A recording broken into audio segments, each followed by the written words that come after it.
and welcome back to Unearthed, the Past, a family history and genealogy podcast presented by me, Dr. Michala Hulme. So joining me today is Kerry Kayes. Kerry regularly delivers lectures on sports nutrition to audiences from many industries and backgrounds. He has lectured and advised around the world, from yacht racing teams to Premier League football teams. Even Ronnie O'Sullivan and the SAFs have benefited from his guidance. So today, it is with enormous pleasure that I welcome Kerry Kayes onto my podcast. Thank you very much, Kerry. That's a nice lead-in, thank you. Was that a good intro? It was a very good intro. I'm a bit embarrassed, to be honest. You know me, Michala. I know. But thank you very much. So not many people may know this, or they may, but about 10 years ago, I looked into your family tree. Yes, you did. Do you remember? Yes, you did. Now, I remember asking you to do it. Yes. It was in Better Bodies gymnasium where we had a little cafe. That was right. And we were sat down, I don't know who'd been training, Gav or Brian Rose or whoever, and we just sat down, had a cup of tea, and I asked you to do it. Before we go into the family tree, how did you get involved then in that world of nutrition and fitness? How did that start for you? Well, I was born in 1950, and I went to a Roman Catholic school, St. Francis. My mother was a devout Roman Catholic, and you might not know this, and other people might not know this, but Catholic schools did not get the same funding as Church of England schools in those days. They really didn't. And that reflected, I guess, in the education, and a lot of the emphasis on education was religion. It really was. And my school, St. Francis, was the monastery as well. It was tied onto the church. So, and in those days, you left school, depending on how old you was in the month of the year, you could leave school at 14 in them days. There was, in the older years, there was 1 A, B and C, 2 A, B and C, 3 A, B and C, and 4 A, B and C. And the clever ones went to the A class. And I was in 1C, 2C, 3C, and they didn't even bother with me in 4C. No, I ended up helping the caretaker do all the work. So now I know that I suffer. Well, I don't suffer because it doesn't bother me. I've got terrible dyslexia. Right. Terrible dyslexia. I can't even read road signs. But in them days, dyslexia as a label, it didn't exist. You were a dunce. So I was a dunce. So in them days again, you left school and it was more labour intensive. There was building sites, there was more work. And you either, if you was in the A class, you went to worked in an office. If you was in the B class, you had a choice. If you was in the C class, you worked on a building site. That was the end of it. That was just the end of it. And I remember and in Denton, where I was in Orton Green, but at Crown Point Denton, they had a youth employment office. And that youth employment office, you could just walk in. And this is honest to God, I can remember it like it was yesterday. I walked in and I've left school at 14, living in a council house. And she said, I said, I left school. She said, what would you like to be? And I went, I don't know. So I said, I think I'd like to be a motor mechanic. That's how easy it was. I feel sorry for the kids today. And she said, you don't want to be a motor mechanic. She said, you'd be under a boot, under a car, greasy, working in the same place for the rest of your life. She went, why don't you be an electrician? And I went, yeah, go on then. And she went, there's a company down the road, Fair Brothers, that have asked me to get them an apprentice electrician.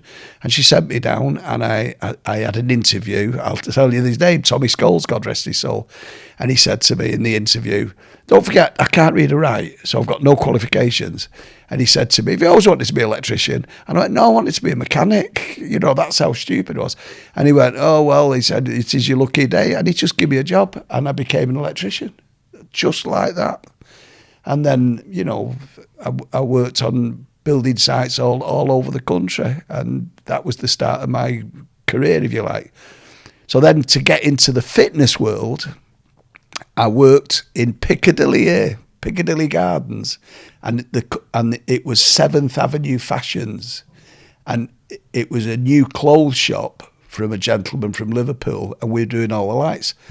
And there was 2 electricians. I was 14/15 maybe, and my job was to clean up. 10 o'clock go and get butties, 12 o'clock go to the chip shop. Just a labourer really. But I was an apprentice electrician.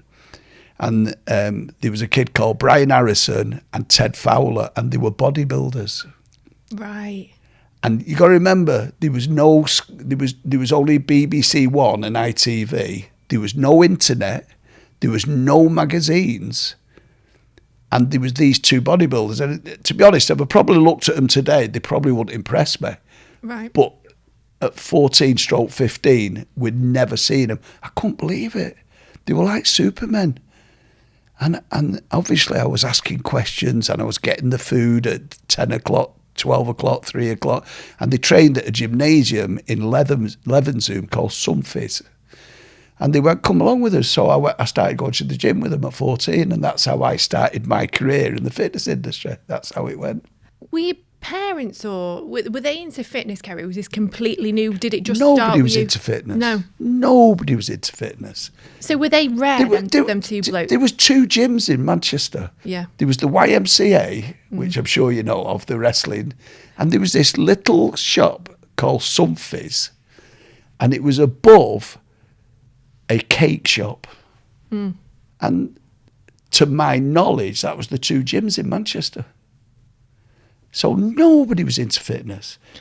Nobody. Now, being into fitness, especially at the level you were, it takes dedication, sacrifice.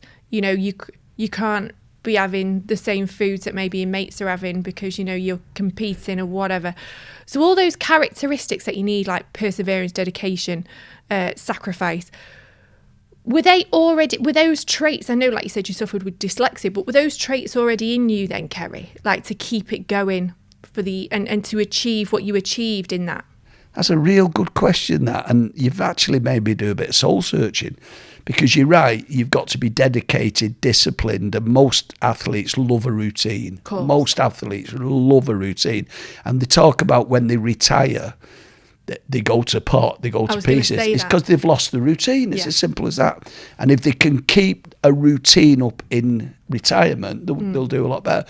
But looking back on it now, I remember as a kid on a building site, I probably wanted to please, and do a really good job. I wanted to get, if they asked for a certain thing, I wanted to make sure I got it. I wanted to make sure. I remember once, as an apprentice electrician, and don't forget it's a labour intensive in those days, I remember, and everyone smoked in them days, didn't they? Everyone smoked. And there was an electrician, I can't remember his name, and he was screwing stuff on the wall, and because he was up a ladder, I had a box of screws, and I had to do that with a screw. So he reached out, picked the screw up, screwed it, and then he put his hand down. I had to do it again.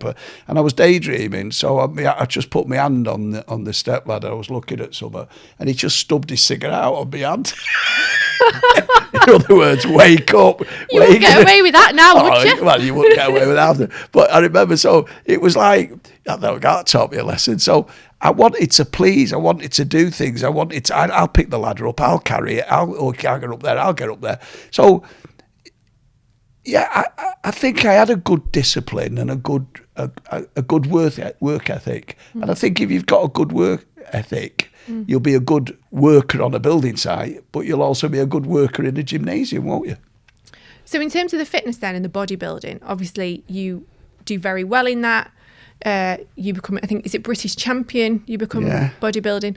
How did that then transition to maybe seeing a gap in the market or seeing an opportunity for supplements that would aid the athlete? My bodybuilding days, I went to the gym at 14, 15 with Ted Fowler, Brian Harrison.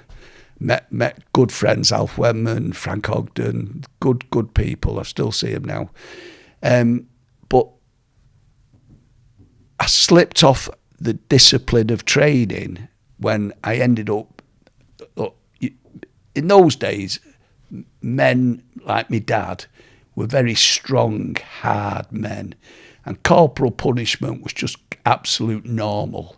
You know, a backhander was normal, non-stop. It was expected, you know what I mean? And I ended up falling out with my dad when I was 16, 17, 18. I was homeless. So I got a train down to Newquay in Cornwall and ended up washing dishes in hotels. And I did that for about 6 years. And there was no gymnasiums at all in Newquay. There was not a single gymnasium in Newquay. So the training side of me ended up on the wayside because there just wasn't a gymnasium. There was not a gymnasium. I used to do a bit of running on the beach and stuff like that. So the discipline of that just went out the window. So I met a lady in Newquay, Sue, who I married. Now, you're looking at me funny because you think my wife's called Jan. I'm thinking, I know Jan. No, it's a tragic story, to be honest. It's a tragic story because I'm the most happily married man on the planet, as you know. But Sue got killed by a drunken driver. Wow. My first wife. We'd only been married 9 months. So Sue, we was washing dishes in Newquay, living together. And Sue said, my mum's not happy that I'm living with a man. And she says, because we're not married. So I said, well, let's get married then. So we went up to Manchester and got married. Sue's mum and dad was there. My mum and dad was there because I'd made up with my dad, but we couldn't live under the same roof. That's the best way to put it. And we bought a house in Cheadle, and I went back to the building site routine as an electrician. I'm a tradesman by now. So even though I was working in Newquay washing dishes, in them days all you had to be was an apprentice for 5 years and you got your Sparks card. So I told them, I fiddled it, if I'm being honest with you. So we got married, and then one day we were going to a party at a friend of mine, Alf Wemman's house. And we never made the party. An Iranian man had been in the country 4 days. He admitted in court that he drank a bottle of whiskey before he left the house. And he was driving an American car. And he was at Lane West, and I was on a left-hand bend on the correct side of the road in a Morris Minor. And the police estimated he hit me at 60 mile an hour head on. So, and it killed Sue outright. And they had to cut me out the car and all sorts of terrible things. And I really badly, it damaged my back. I really badly damaged my back, which I've had to live with ever since. I've had 3 major surgeries over the years. And so I had a lot of damage with my back. So that then... I struggled with training then. But in them days when Sue was alive, for that 9 months, I ended up doing karate as opposed to bodybuilding. Right, okay. And when Sue died, I kept me discipline in karate. So was that hard? Was that difficult, obviously, after losing your wife, to keep that discipline? Well, or was it kind of... It's very, very strange. And I've done podcasts where Jan, my wife, has been sat there and I'm talking about Sue, but Jan doesn't mind at all for obvious reasons. And of course it's hard, it's still hard. But you know and I know I'm the most happily married man on the planet to Jan, and yet I had to lose a wife to get that, which is a strange scenario, isn't it? You know what I mean? And Sue, Jan being Jan, because you know Jan inside out, she's the most beautiful woman on the planet. When me and Jan got together and we had our first baby, Debbie, within 4 days we drove to Sue's mum's house and showed her the baby, fill it up. So it's always been, we've all stuck together. You know what I mean? So that was it. But I was doing karate in them days. I'd moved from lifting weights to karate, and I ended up getting my black belt at Shotokan Karate. But I also knew that I couldn't carry on because, as you know, because you've been around fighters all your life, In karate, it's the twist of the hips, it's the kicking and all that, and I just couldn't do it with my lower back. My lower back was killing me. And if you've got a black belt round your waist, you can't say to the sensei, "I can't do that, it hurts." You know what I mean? So I had to stop doing karate, and then I went back to the weightlifting gym, because in the weightlifting gym there are certain exercises that you should do, but you can get away with not doing them if you know what you're doing, because you can do exercise that don't aggravate your back. So in many ways, my bodybuilding career was secondary to my karate career. Did you enjoy competing, either in karate or in weightlifting? You know, yes, I enjoyed the end product. I enjoy the journey just as much as getting there. So if you're lifting weights or you're doing karate and you've got an end goal of competing, it makes the journey a lot easier, doesn't it? If you've got a goal, if you go in anybody, you know, I work closely with boxers. If you go in any boxing gym and a boxer's got a date, you'll see that they train a lot harder than if they haven't got a date. So the journey's a lot easier if you've got a date to compete. Now, should we delve into your family tree? Yeah. Kerry laughs. Stanley, your dad, was born in 1916. The reason that I was able to trace him, and by the way, on this tree, folks, if you tune in every week, we did not use DNA, right? So this was before DNA was a thing. I know a lot of people now take Ancestry DNA tests. I talk about DNA all the time and how we trace people. We didn't use it. We just relied on paper records. But the good thing was, with your dad, even though his name was Stanley, he had a rather unusual middle name, which was Kitchener. Kitchener. Yeah. And that apparently that was named after Lord Kitchener. I was going to ask that. Where did that come from? Right, okay. So he was born in 1916 in Canada. Yeah. So that was the first shocker for me, because I was like, Canada? What was he doing in Canada? Now, when I looked into his life, and I've got his birth certificate, I brought it with me, and I don't think I showed you this, but I've got a picture of where they lived. Do you want to see it? Yes, please. Let's have a look. So this is Roden Place in Canada, and this is where your grandparents lived when your dad was born. God, does it look like Gorton? Yeah. Doesn't it? Yeah. How would you describe it, Kerry? Row of terraced houses like Gorton. Yeah. Row of terraced houses like Gorton. For our American listeners, if you guys listen, or sorry, if you guys watch Coronation Street, it looks like the back of Coronation Street, doesn't it? A row of terraces with the yard at the back, and you've got some washing line up. If you're watching it on YouTube, I'll put this picture on YouTube. So when he was born, they lived in Roden Place in Canada. Sorry to be rude, where was Roden Place? He was actually born in the county of York, which is in Toronto. Toronto. So he was born in Toronto. Then the next record that I found your dad on was coming back over to the UK, and that's he's on a ship and he's coming back over with his mum, and they're coming to Liverpool in 1919, but they don't stay in Liverpool. They go on to the Isle of Man. Do you remember that? Did you know you had an Isle of Man connection? No. When your dad is coming back over to this country and he's with his mum and his siblings, your granddad isn't there, and your granddad Joseph isn't on that record, and that's because he's in the Canadian Army. And I'm presuming at that point in time, I know it's 1919, he's probably First still... World War. Yeah, First World War, yeah. Yeah. Was the Canadians involved in the First World War? So he was part of the Canadian Overseas Expeditionary Force. Right. Wow, so they was in something. Your dad comes over back into this country. I found the family on the 1921 census, and they are living in the Isle of Man. But your dad's mum, Rose, is missing, and that's because she'd passed away. And how old was my dad then? 4.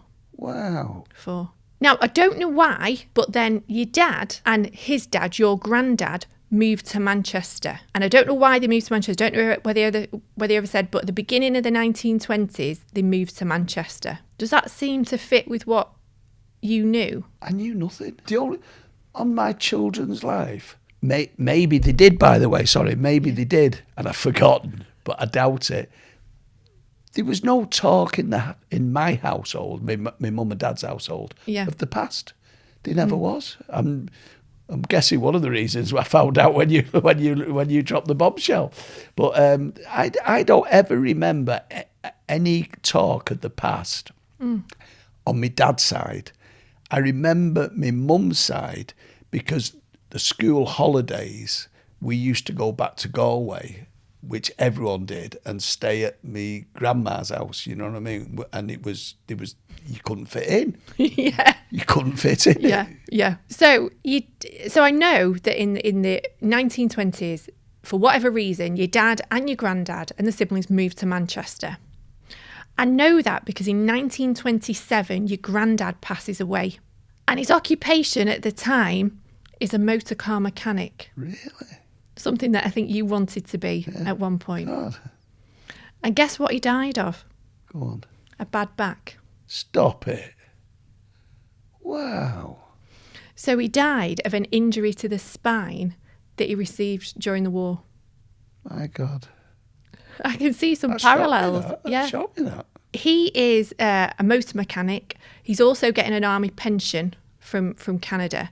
And at the time of his death, they're living on Greengate, which is in Salford. What threw me when I looked at his death certificate of your granddad was that there was an Alice Kayes. And then when I did a bit of digging, that was his second wife. So after his first wife died, he then went on and married an Alice Kayes in Manchester. Right. So your dad, in theory, had like a stepmom. Yeah. Which made sense to me because by the time your dad's 11, he's lost his mum and his dad. Wow. And I couldn't figure out who else in Manchester he was living with, because at 11, who are you going to live with?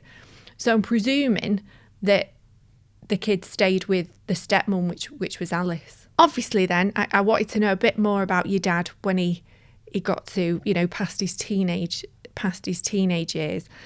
And in 1939, I found your dad just before World War II, and he's living on Clarion Street, and he's working as a railway porter. But he's not married to your mum at this point. And this is kind of what threw me, because we didn't know this, did we?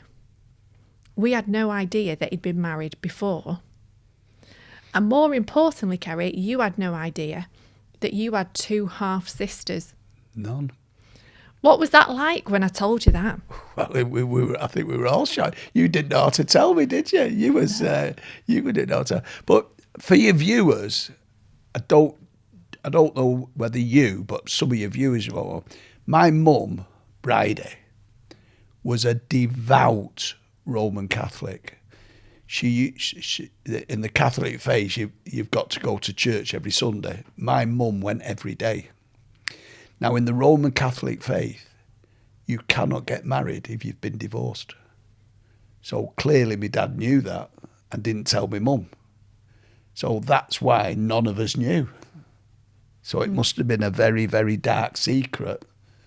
So none of us knew. My sister didn't know. Thank God my mum never found out. God rest her soul. Because he wouldn't have been allowed to. My mum would not have married him. No. And you wouldn't have been here. Oh, I never thought of it that way. Thank God he's a good liar.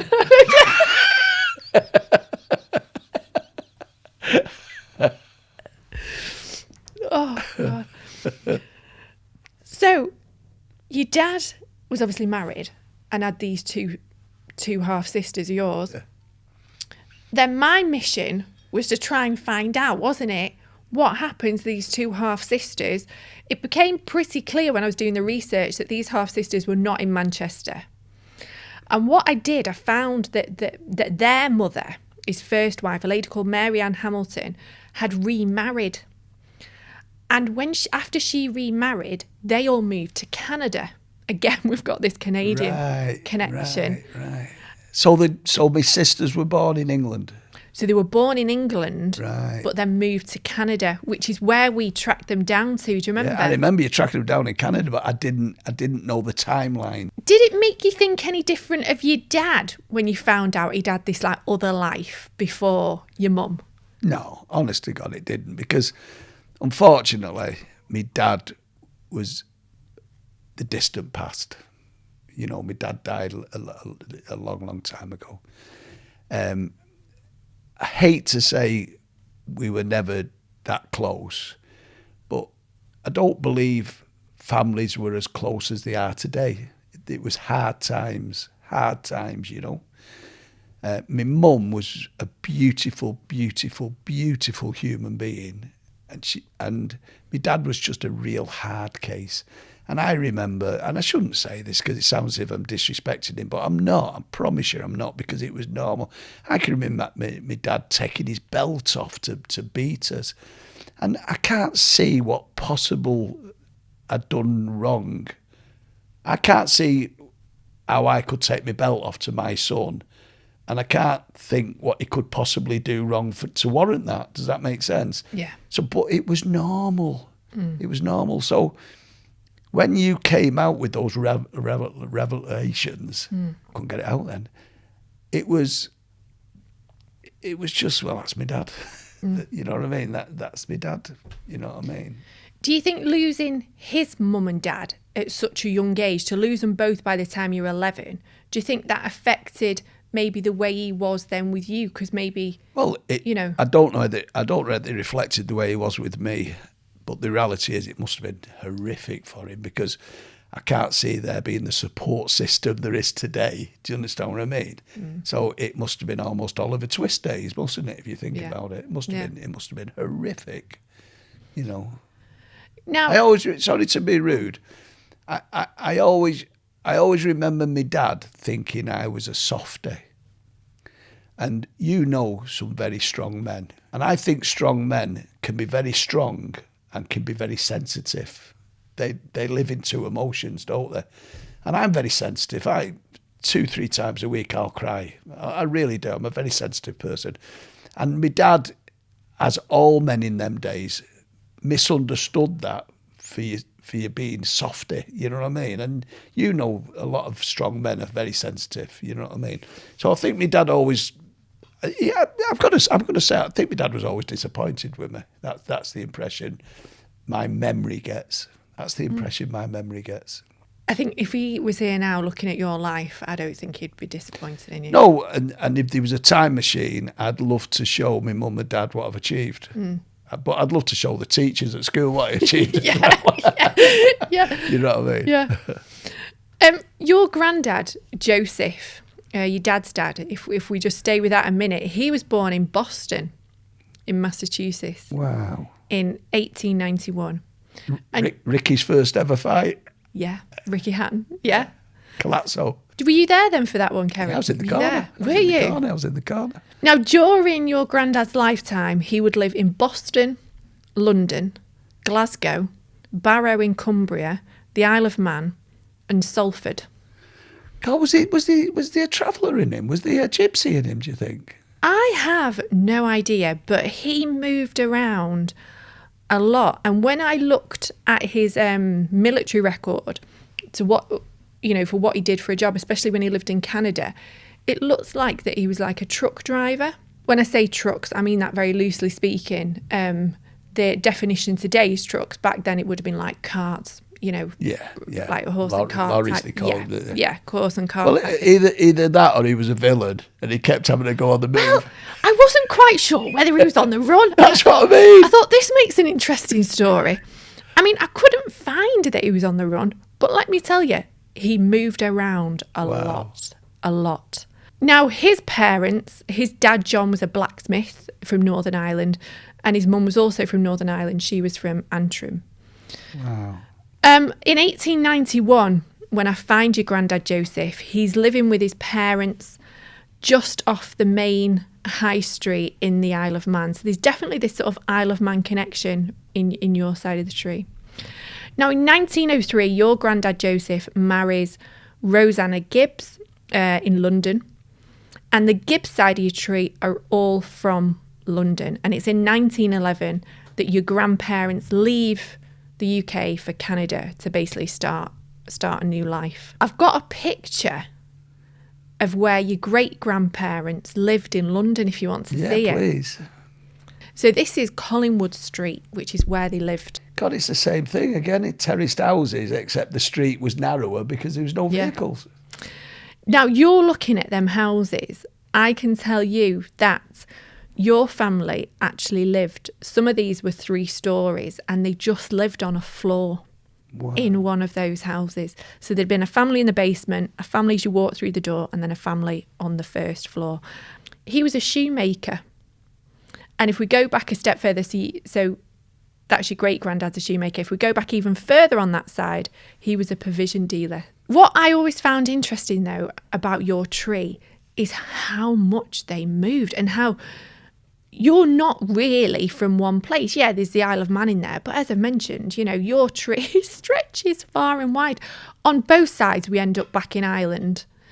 And I know you've spoken about Ireland and the connection you've got with Ireland. Were you surprised, Kerry, when we started looking into it, how many different places your family lived? Because I'm sat next to you and I know there's probably nowhere or there's very few places that you have not travelled with your different professions over the years. Well, yeah. I watched a film, you know. I was talking to Jan about, I don't know, something. And I've got some very, very old friends, go back to 13 and 14. In fact, one of them's just phoned me up on the way here. And they've never left where they're from. And I went to Newquay, I've been all over the show. And I watched a film the other day and they were talking, somebody was philosophizing in the film. And they said there's basically 2 types of people, those that stay round the campfire and those that wander off. Do you understand what I mean? And I said to Jan, you know, you think about that. And I mentioned 3 or 4, 5, 6 mates. I said, they've stayed round the campfire, haven't they, love? And we wandered off. And I guess my family was the type who wandered away from the campfire. Kerry, thank you so much for coming on my podcast today. Honestly, I've thoroughly enjoyed it. I know the hour is nearly up, but I wish I'd have booked 2 hours because you tell some of the best stories I've ever heard in my life. Your family tree was honestly brilliant. And to find your 2 half-sisters, who I know that at the time we did reach out to, didn't we? We did make contact. We reached out to one of their daughters, I think. I know one of your sisters was unfortunately in a home, wasn't she, at the time? And then I think we spoke to the daughter of the other sister. But we did that without DNA. It was just paper records. So if you can't afford a DNA test, I was just going to say, you know, and the paper records are there, you can do this kind of research. I didn't think it would have been healthy to go and visit them, though. I never did. I was going to say, did you ever feel like having a relationship with them? No, the reason being, when you told me, I was probably, I'm 74 in April, so I would have been 65, which means they would have been at least 75. And I think I found out about them because it was a past, but it would have been strange for me to walk into their lives. I didn't think it was worth it. Plus, I probably would have ended up paying the bill for the homes. I was going to say, yeah, paying for the nursing homes.